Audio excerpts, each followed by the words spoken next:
Selamat siang, perkenalkan nama saya Edil Burgasanul, NIM 20030300079,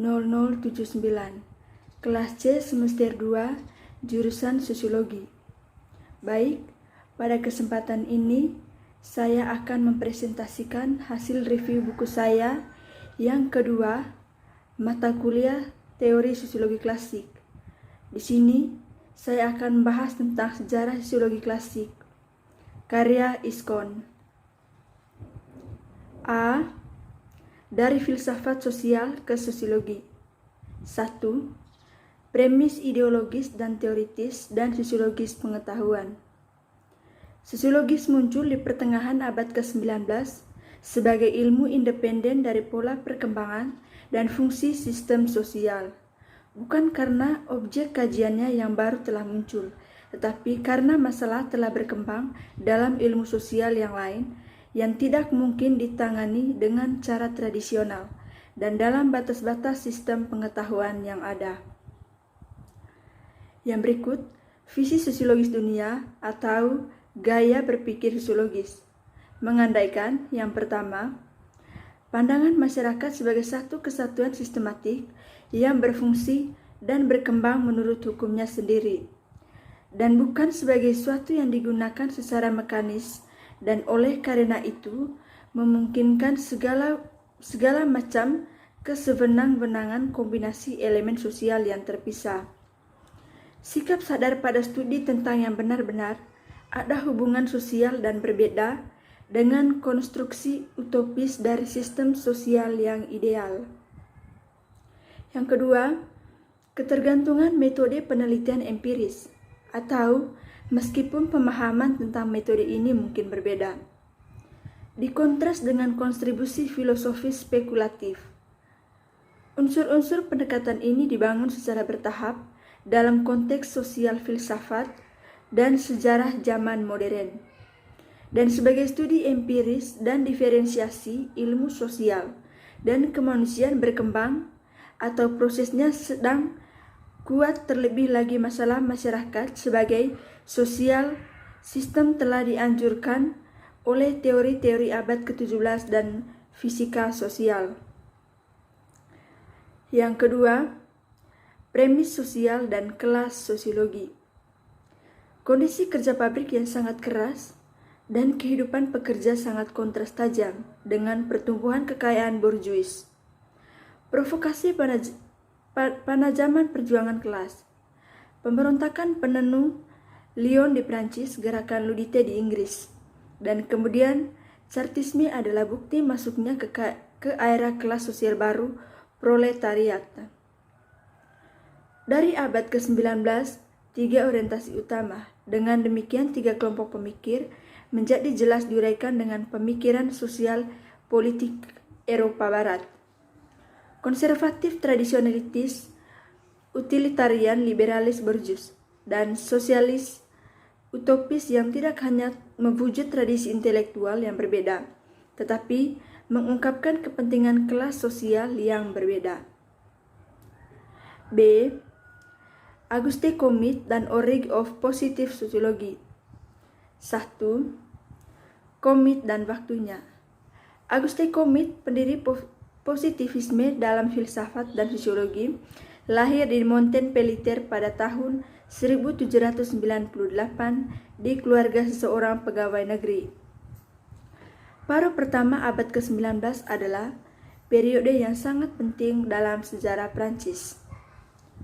Perkembangan pesat kapitalisme, pembentukan struktur kelas baru masyarakat disertai dengan perubahan yang sering terjadi bentuk kekuatan politik. Yang kedua, klasifikasi ilmu pengetahuan, pemisahan ilmu dan metafikasi, dan teologi adalah gagasan utama komit metode positif. Filsafat positif adalah sistematika ilmu atau ilmiah di ilmu untuk menjelaskan filosofi positif dan menjelaskan semua merangkul sistem ilmu yang mencangkum analisis materi, pelajaran, metode hukum, persamaan, dan perbedaan. Komit membedakan 5 5 teori dan abstrak, yaitu astronomi, fisika, kimia, biologi, dan sosiologi. Yang ketiga, pokok bahasan dan tugas sosiologi. Sosiologi menurutnya adalah satu-satunya ilmu yang mempelajari bagaimana akal dan pikiran manusia ditingkatkan oleh pengaruh kehidupan sosial. Comte mempertentangkan sosiologi sebagai ilmu positif dengan teologis dan metafisik, spekulasi tentang masyarakat dan manusia. Comte menentang kesukarelaan dan melebih-lebihkan peran mengerat dan menunjukkan korespondensi rezim politik dengan tingkat perkembangan peradaban. 4. Metode sosiologi. Bagian penting dari sosiologi Comte adalah pengembangan metode yang berlaku untuk studi tentang masyarakat. Sementara spekulasi menentang di satu sisi dan empirisme di sisi ekstrim yang lain. Comte mendukung penerapan dalam sosiologi observasi dan eksperimental, metode komparatif dan historis. Pengamatan terhadap fakta sosial harus menempatkan sosiologi pada tataran sains dan memberikan materinya sosiologi bekerja dengan karakter objektivitas. Yang berikut, C. Konsep sosiologi Herbert Spenger. 1. Herbert Spenger dan pada waktunya. Spencer dan waktunya kelahiran sosiologi di Inggris dikaitkan dengan nama Herbert Spenger pada tahun 1820 sampai 1903. Di pertengahan abad ke-19, ketika aktivitas ilmiahnya dimulai, orang Inggris kapitalisme berada di puncak kemakmurannya dan liberalisme. Spencer bekerja dari tahun 1837 hingga 1841 sebagai insinyur dan teknisi di kereta api, sekaligus mempelajari matematika dan ilmu alam. Kemudian, selama beberapa tahun, dia berkontribusi pada pers. Pada tahun 1853, setelah membarisi barisan yang rapi dari seorang paman, dia mengundurkan diri posting dan memulai kehidupan sederhana seorang ilmuwan dan humas independen.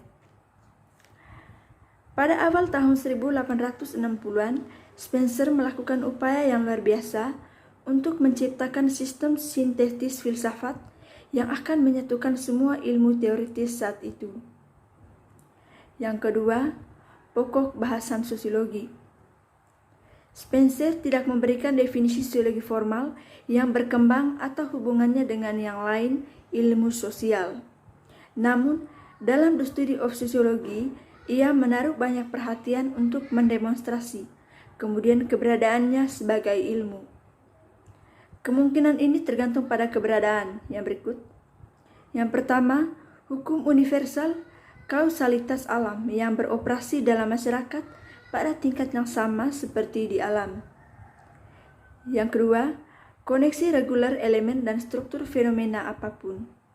Dengan memeriksa merinci kesulitan objektif dan subjektif atau termasuk prasangka kelas dalam membentuk sosiologi sebagai ilmu masa depan. Tugas metodologis yang paling rumit baginya adalah memisahkan sosiologi dari sejarah. Ketika mempelajari hukum-hukum perkembangan masyarakat, sosiologi dalam semangatnya adalah sejarah ilmu. D. Naturalisme dalam sosiologi peralihan atas abad. 1. Evolusi dasar dari sekolah naturalistik sosiologi. Paruh tengah dalam kedua abad ke-19 adalah masa dalam sejarah intelektual Eropa dan antusiasme yang hampir universal untuk kemajuan ilmu dan pengetahuan alam dan berkembang dari pandangan positif naturalistik di bawah pengaruh determinan yang sosiologi tersebut akan berkembang. Teori evolusi Darwin memaksa para ilmuwan untuk memperhatikan fakta sederhana atau sebelum diabaikan karena dominasi pandangan teologis. Yang kedua, sekolah mekanistik. Gensi metodologi ilmu dan klasik dalam sosiologi dan pengaruhnya pemahaman mekanistik tentang dunia dan kecenderungan materialisir vulgar di atasnya adalah yang paling banyak terlihat jelas di sekolah mekanistik, yang merupakan basis ideologis terbaru bagi banyak orang tren naturalistik. Konsep sosiologi yang menyamakan proses dan fenomena sosial dengan fisik, dan menerapkan konsep mekanika fisika dalam arti luas energetika. Yang ketiga, sekolah geografis. Gagasan sosio-filosofis berkembang dari perbandingan global masyarakat, dan alam menjadi studi khusus tentang pengaruh berbagai faktor lingkungan, iklim, bantuan, kekayaan alam, dan lain-lain pada proses sosial yang terpisah dari fenomena atau pertumbuhan penduduk, tenaga produktif, sistem politik. Refleksi tentang pentingnya lingkungan geografis bagi masyarakat manusia pergi ke dua ekstrem logis. Para pendukung determinasi geografis mekanis menegaskan semua aktivitas manusia secara eksekutif, diatur dan dikondisikan di lingkungan alaminya. Eksponen determinasi budaya absolut menyatakan bahwa budaya menentukan persepsi itu sendiri lingkungan dan signifikasikan bagi manusia. Yang keempat, sekolah antropologi rasial. Tren rasial antropologis secara ideologis merupakan salah satu versi yang paling reaksioner naturalisme dalam sosiologi. Rasisme telah ada sebagai fenomena sosial psikologis sejak zaman itu dahulu kala. Tetapi pada abad ke-19, ia secara luas menarik untuk pertama kalinya kepada otoritas atau ilmu pengetahuan. Fungsi ideologis utama dari tren ini adalah untuk memperkuat hak istimewa kelas penguasa di negara kapitalis dan ekspansionisme kolonial, imperialis, dan kebijakan luar negeri. Yang berikut, konsepsi semua diringkas ke beberapa postulat dasar, yaitu 1. Bahwa kehidupan sosial dan budaya produk dari faktor ras dan antropologis. Yang kedua, bahwa ras tidak sama dan itu adalah penyebab ketidaksetaraan atau superiority definisi Denger dari kreasi budaya. Yang ketiga, bahwa perilaku sosial masyarakat secara keseluruhan atau sebagai besar ditentukan oleh keturunan biologis.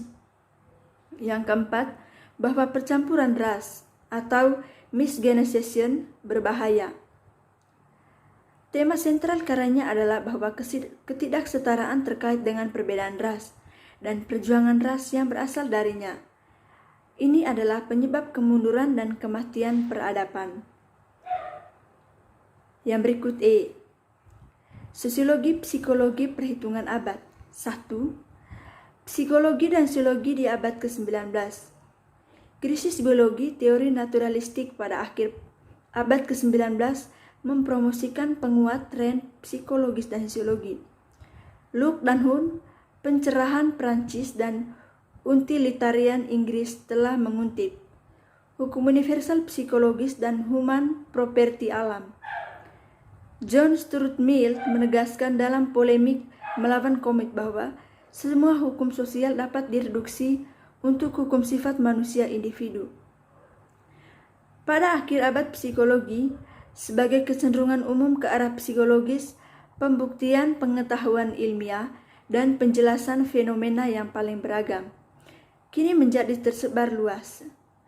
Pembuktian psikologis, epistemologi, logika, estetika, linguistik, sejarah, studi sastra, dan disiplin ilmu lainnya yang menjadi gaya akademik. Yang kedua, evolusionalisme psikologis. Sosiogenesis adalah anak tangga tertinggi di tangga evolusi, sintesis dari semua kekuatan alam yang terbentuk selama itu kosmogenesis, biogenesis, dan antrogenesis. Perbedaan kualitatif baru ini, sosial realita adalah adanya emosi dan tujuan yang tidak ada dalam tindakan alam yang buta kekuatan. Faktor-faktor baru ini secara bertahap mengubah proses alami genetik yang tidak memiliki tujuan utamanya dalam dinamis sosiologi. dan beberapa lainnya bahwa kekuatan sosial utama adalah keinginan yang berhubungan dengan pemeliharaan kehidupan individu dan hasrat seksual yang menjamin kelangsungan spesies. Eklektisisme juga mencirikan pendapat Giddings, pendiri kursi pertama pada tahun 1894 sosiologi, atau di Universitas Columbia. Baik, sekian dan terima kasih.